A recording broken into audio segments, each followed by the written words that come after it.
65-year-old Donna adopts an abandoned little boy named Robbie, and they live together as one happy family. Their peaceful life is disrupted when Robbie's birth mother shows up on their doorstep 13 years later. Donna, a 65-year-old widow and owner of a charming baby store in Pittsburgh, had just finished another pleasant day of making her customers happy. The weather was turning rough, and Donna could hear a low rumble of thunder in the distance, so she decided to go home early that evening. As she closed up her store and turned around to hail a taxi, something caught her eye, and she stopped in her tracks.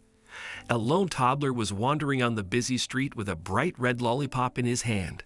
Donna looked closely and recognized the little one. "I know this little boy. He came to my store with his mother this morning. But where's his mom? What's he doing all alone on the road?" pondered Donna as she approached the toddler. "Hey, sweetie, where's your mommy?" she cooed, trying to calm him down as he began crying when she scooped him up. The little boy's cheeks flushed pink as he looked up at Donna when she carried him to the side of her shop, his tiny hands clutched around the lollipop stick. "What are you doing all alone here? You shouldn't be roaming on the road by yourself."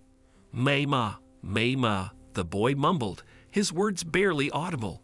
He began to babble, drooling on Donna's sweater. He was too little to communicate much, so Donna smiled sympathetically as she cradled him in her arms and sat down waiting for his mother. Donna anxiously scanned the street, her eyes darting from passers-by to taxis and buses that pulled up nearby. But nobody came looking for the lost child Donna was holding in her arms. As the drizzles began to fall harder, Donna grew increasingly worried. "That's weird. Where did your mother leave you and go?" Donna pondered aloud to the child, who was cozily asleep on her chest. She recalled her encounter with a young lady who had visited her store that morning with this baby. The girl, petite, blonde, and seemingly not older than 20, looked desperate when she assembled the items for billing at the checkout. Donna couldn't help but notice the look of unease in the young girl's eyes as she counted out the money in her purse. "Is everything all right? Can I help you with something, dear?" Donna asked her.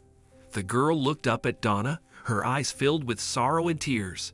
"Please, help me," she pleaded. "My baby is hungry, and I ran out of formula and diapers. I don't have enough money, but I promise to repay you tomorrow." When Donna saw the baby cradled in the girl's arms, her motherly instincts kicked in, and she could not say no. "Of course, sweetheart. Don't worry about it. You can have these items." Deep inside, Donna was certain the lady would never return to her store again. But the sight of the little child moved her, and she didn't want to send away a helpless mother and her hungry baby. Donna loaned the cans of baby food and a pack of diapers to the girl and watched her disappear onto the crowded street. She thought she would never see them again, but it surprised her when the girl's baby was now in her hands. "What will I do now? I cannot leave him alone. What mother would leave her child unattended and just disappear like this?" she grumbled. It started raining, so Donna took the baby home, hoping his mother would come for him the following day. As the baby's cries echoed through Donna's house, she felt a sense of joy wash over her. She held the little one close to her chest, and while changing his dirty diaper, her fingers brushed against something hard and cold in his pant pocket. "What is this?" Donna's curiosity was piqued as she pulled out a crumpled note and a photo of the young girl with the baby she had encountered earlier that day in her store. "Dear Robbie, please forgive Mama. I didn't have a choice.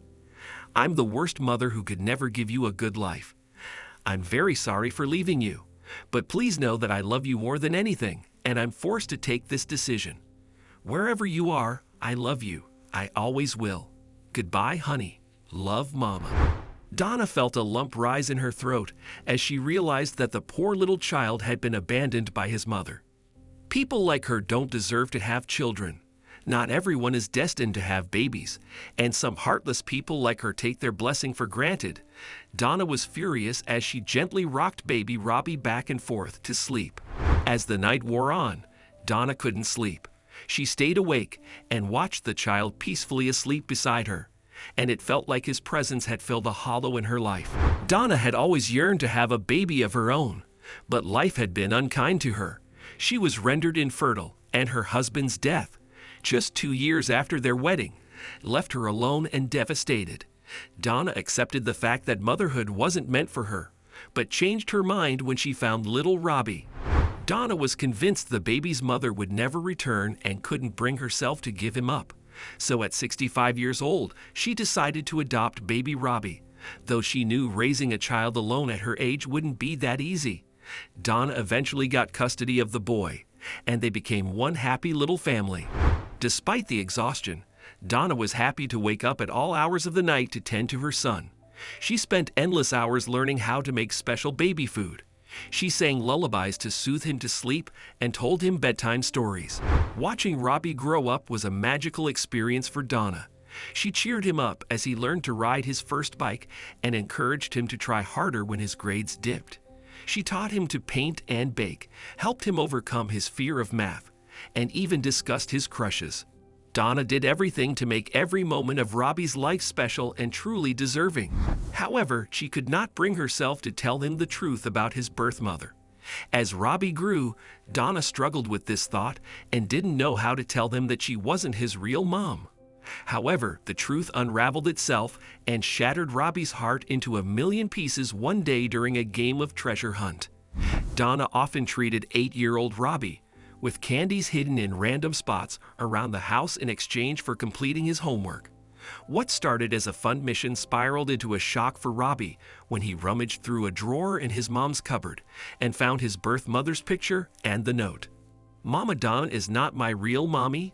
Robbie's heart sank, the revelation hitting him like a ton of bricks. "I'm sorry, sweetie. I didn't mean to hide it from you." Donna comforted Robbie when he showed her the letter and the photo.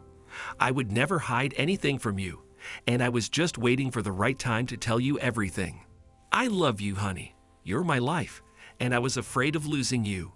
It's okay. We can get over this, all right? You are my son, and nothing is going to change that. Not this letter or this photo. You're always my son, and I'm your mother." Robbie's tender heart refused to accept the revelation or withstand the shock, but with time he calmed down. His love for Donna never changed, and he still regarded her as his mother. However, he had made a secret mission in his mind to find his birth mother when he grew older and ask her why she abandoned him. Robbie stuck the photo and the letter on the wall above his bed as solid reminders of this mission. Years passed, and Robbie was 15 years old when Donna retired from work. She hired a manager to run the baby shop because she wanted to spend more time with her son. Nothing had changed between them over the years, and everything seemed in bliss until when Donna heard the doorbell one afternoon. Her heart leaped when she opened the door, as she had seen the face opposite her over 1,000,000 times above her son's bed. She had never expected this moment to come and was unprepared to meet Robbie's birth mother on her doorstep. For a tense few moments, the two women stood there in silence, staring into each other's eyes. "What brings you here?" Donna broke the eerie silence between them. "I came to see my son," the woman replied. "I know what you're thinking now, Mrs. Frank. Please, I can explain everything. Can I please come in? Where is my son Robbie? I want to see him." "Only 5 minutes.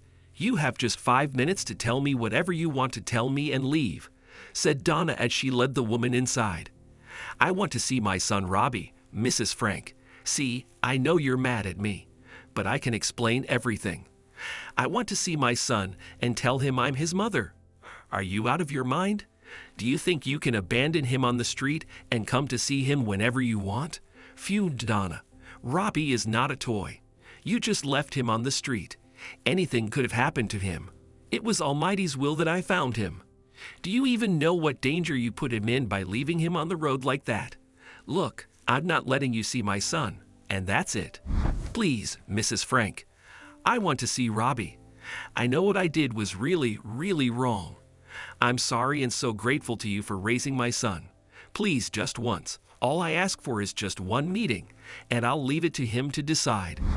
"Decide what?" "Robbie is not your son, okay? Not anymore. He is now I guess on. I'll show you the documents if you want. I'm his mother, and I want you to leave right now." Donna exploded. "I understand, Mrs. Frank, but he's big enough to decide whether he wants to talk to me or not. I'm his mother. I gave birth to him, and he's rightfully mine.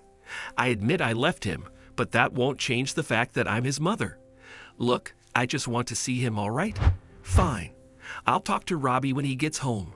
Leave your number, and I'll call you. Now leave, said Donna as she showed the woman the door. Her hands trembled, and her heart sank when she closed the door and watched the woman disappear out of the gate. When Robbie returned home from school, Donna didn't inform him about his birth mother's visit and surprised him with 2 plane tickets to London instead. We're flying to London? Mom, are you serious? He was delighted at seeing the flight tickets on the dining table. Yes, sweetie. You told me you wanted to go on a vacation to London. Your summer break starts tomorrow, and I had already planned the trip to surprise you.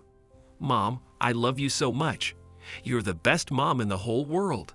Thank you so much. I'll start packing. And when are we leaving? Tomorrow evening, replied Donna as she forced a smile. Deep inside, her conscience started pricking her for not telling Robbie his mother had come to see him. The following morning, after her son had left to hang out with his friends, Donna phoned his birth mother and told her that Robbie didn't wish to meet or speak with her. Robbie told me that he has only one mother, and that is me, Donna told the woman. He's not interested in meeting you. Look, I told him about you, all right? But I can't do anything if Robbie doesn't want to talk to you. I don't believe you, Mrs. Frank, Robbie's mother argued. I want to hear it from his mouth. Are you crazy? Do you want to keep hurting him again and again? You've already done enough damage to his life. Just stop this and stay away from my son. He doesn't wish to even talk about you. Donna lashed out and hung up. She flew to London with Robbie that very evening, and they enjoyed a wonderful 2-month-long vacation. However, back in Pittsburgh, Robbie's birth mother was eagerly anticipating his arrival to meet him. Robbie bragged about his vacation to his friends when he exited the school gates on his first day after the summer break.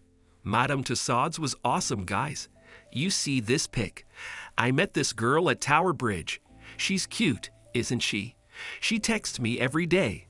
And you know what? Mom told me we'd vacation in Paris next year. Just as Robbie was about to hop onto his bike, he spotted a woman waving at him. He vaguely recognized her as a stranger who often lingered outside the school gate. He'd often seen her, but had never paid much attention to her.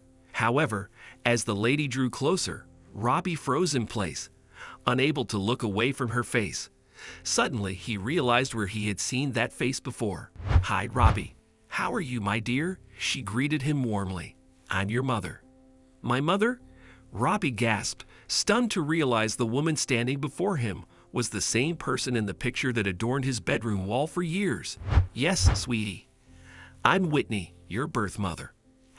I understand it must be a lot to take in right now, but I promise I'll explain everything to you, she said and proposed to go to a nearby cafe. I was 17 years old at that time, Whitney began. I was just 2 years older than you now. I didn't have parents. They died when I was little. I ended up living with a foster family, but I ran away. I met your father after that. We dated for a while, but he dumped me when I told him I was pregnant. I was alone and scared. I didn't know what to do. I gave birth to you, and you were all I had. I thought I would raise you alone, but it was more difficult than I thought. I know I don't deserve forgiveness, but I love you, sweetie. I wanted you to have a good life somewhere and had to give you up. Why didn't you try to find me earlier? Asked Robbie. I don't know, honey. I struggled a lot after I gave you up. I worked part-time, went to a fashion design institute, and just moved on. For a long time, I was afraid you would reject me. But a few months ago, my friend lost his only son, and it made me realize that I needed to find you, revealed Whitney after a long pause. I met Mrs. Frank 2 months ago and told her I wanted to see you. I even gave her my number, but she said you didn't want to talk to me or see me. I visited again, but your neighbors told me you had gone to London, so I waited for you to return to talk to you. Mom, did my mother come here to meet me? Robbie fumed at Donna as he hurled his backpack on the couch later that evening. Honey, just calm down. Let me explain, all right? There's a reason why I didn't tell you. Please, just sit down and listen. Calm down. How can I calm down, Mom? How could you do this to me?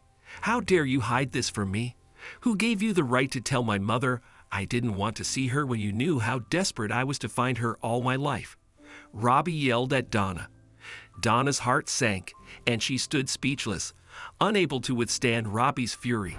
She cried and pleaded with him to forgive her, but the boy just locked himself in his room and refused to come out. "Go away, Mom. Please just leave me alone." "I don't want to see you," yelled Robbie from inside. Donna pressed her tear-stained face against the door. She realized she was on the verge of losing her son and didn't know how to make things right. Donna tried to get her son to have breakfast the next morning, but he was still angry and stormed out of the house. Later that day, he again bumped into his birth mother, Whitney, outside the school gates. She proposed a long drive together, and he agreed. Robbie was so frustrated that he just wanted some time away from everything. "Where are we going?" he asked Whitney during the drive. "We're going to New York. To my apartment, honey." "I have a surprise for you," she replied with a smile. As Robbie and his birth mother drove from Pittsburgh to New York, their conversations were filled with laughter and stories. The boy's mind was slowly healing, and he avoided any mention of his adoptive mother, Donna. "New York is incredible," Robbie exclaimed when Whitney parked her car outside a chic apartment building. She then led Robbie to the elevator, and he eagerly followed. "Surprise," Whitney said, opening the door to Robbie's new master bedroom. "This room is all yours, sweetie. I hired a top-notch interior designer in the city to decorate this room for you." "Wow," gasped Robbie. "Do you like it?" "You can stay here for as long as you want," added Whitney.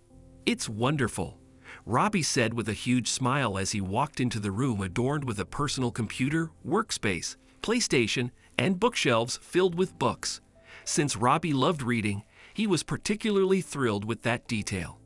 Overwhelmed by the sudden change in his life, Robbie decided to move in with his birth mother for a while.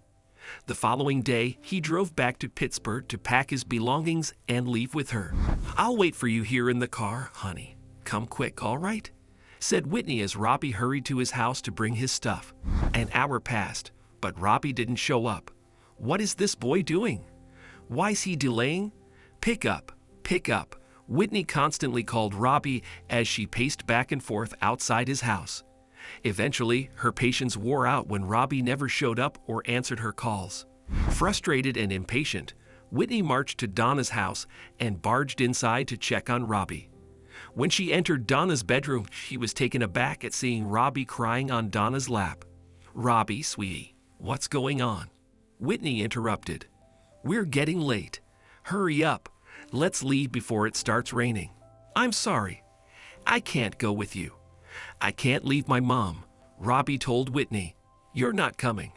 But you told me you wanted to go with me. Look, honey, come, let's go." "I know, but I'm sorry. I don't want to move to New York. I can't leave my mom. I love her. I was angry with her for what she did, but I can't just abandon her. She is my mom." Whitney was touched by Donna's and Robbie's love for each other and hugged them, apologizing several times for disturbing the peace in their little nest. She realized she had no right to come in between them and returned to New York. Eventually, Whitney later sold her business and moved to Pittsburgh. She bought a house near Donna's and moved in, and Robbie was delighted to have both his mothers close by. Moreover, he was happy he didn't have to be torn between his two mothers.